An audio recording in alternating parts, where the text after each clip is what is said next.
Ay ki sən məndən bir ildir pul almısan, 300 manatdır. Day bunu ver, qutar da. Atana kimi sənin dalınca düşməliyəm mən.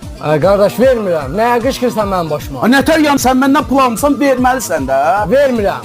Get böyücün gəlsin. Böyüyüm gəlsin. Bəli, böyüyüm İndi sən gəlsin. görəcəksən, darıxma. Get kimə deyirsən, İndi bu dəqiqə demə. gedib böyümə sən gəlsəm gələcək bura. Vermirəm. Darıxma sən. Vermirəm. Ana hardasan? Söhbətdəsən? Ayın o söhbətin başı bura qurban olum sənə. Bir nəfər mənə 300 manat borcludur ana. Ağzına gələn deyir mənə get böyüyün gəlsin. Hə ana. Hə ana gəl gözləyirəm başıma dönərəm. Gəl özü göstər ona. Yaxşı oldu ama.